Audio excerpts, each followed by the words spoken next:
So what I want to do is basically one late round sparring, so a wee bit of natural bulk what we just did there now, but never full tilt sparring, yeah? And then we'll put in the cage again the predominant of people who are fighting soon as well.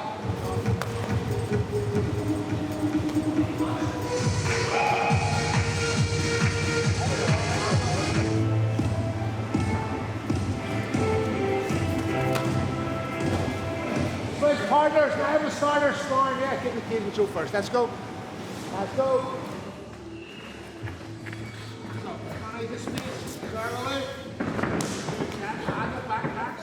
Yeah, so it was nice to have the fight announced. It was midweek.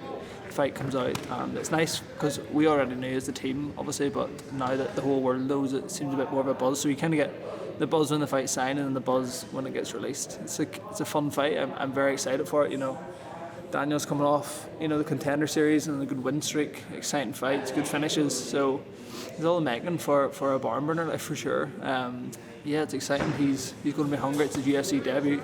Going to be keen to prove a lot. So am I. And the thing about me this time is, you know, not to sound bad about it, but I'm not too bothered about him or whoever it is. This is really about my process. I've said it since week one. For me, getting in there to the UFC cage, you know, I'm just there to show the level I am. You know, by the end of the year, start next year, I can be in the top 15, definitely. So this is just the first process. You know, I have a bit of a mountain to climb here in terms of getting back to the position that I want to be in. But mark my words, top 15 is not something that by this time next year I can't be in. So it just starts with Daniel. Wedge really goes that way. Good, hands up. That's where we want to reach. Maintain this range here, Rhys. That's beautiful. That's it, Rhys. Perfect. So with Rhys today, clean work, I would say.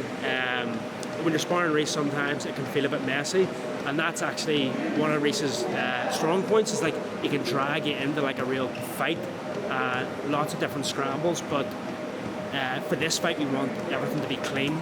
We want some good basic shots, clean work, good range management, and I saw a lot of that today. I feel like we're flying, so everything was really, really good. Now, obviously, I haven't sparred in about 6 months, so you know, take from that what you will. But you know, no, he looked very good today. He's hitting hard.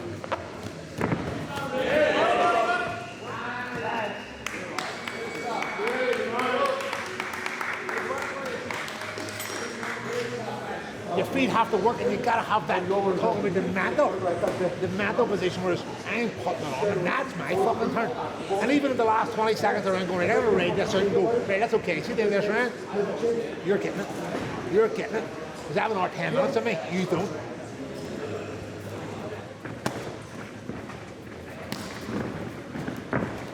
Rhys has fought guys like this for many years. You know, this guy is nothing new. Level-wise, I don't think he's the same level of opponent that Rhys has faced over recent years. Even going back to Cage Warriors, you know, I think that Rhys is a much better level than this guy. Rhys has fought and beat better levels than this guy. But it doesn't matter, it's in the UFC. It's as an important fight as it has ever been for Rhys. This guy, it doesn't really matter about this guy, you know, what level he is, what skills he has. It's all about Rhys just going out and implementing his game plan and performing like we all know he can and getting that win. And once he gets that win, you know, the sky's the limit.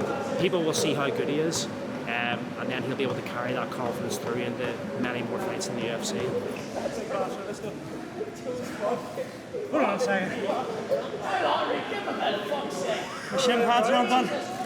The shin pads are undone. Don't let him off out, but there's going to be pains in his chin where it's going to get hot and heavy. There's going to be pains in his face where he's going to be blowing out his hole.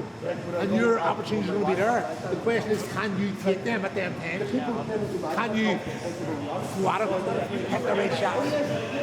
Decision making when you're tired. That's what I wanted. That's what I wanted. Yeah. It doesn't really matter when I'm fresh. No, I'm tired. When you're tired, when you make the right decisions, and you keep your feet working, and you keep the ranges flowing. And all this here, when you're trying to knock this guy out.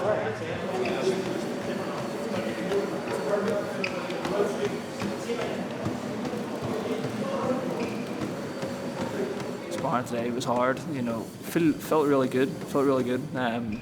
getting in there with boys who are fighting in 2 weeks, so they're at the end of their camp and I'm more or less in the middle of my sparring, more or less in the middle of my prep. So yeah, they're fresh boys, they're pushing on, creating a lot of problems, creating a lot of situations that might not even happen in this fight, but that's kind of, we're preparing for the worst, preparing for everything, but I'm still shining, still coming out of these exchanges on top, still feeling like, still knowing that I have another gear to go, with 6 weeks to go, literally 6 weeks of preparation before I step in. Like, honestly, I'm so far ahead of what I normally am. That last fight in Atlantic City, 4 weeks ago I was at that level, so still have another 6 weeks to push, still getting all the extra work in I can. It's totally different. But listen, there's no point in me saying it. 5th of April is when you're going to see.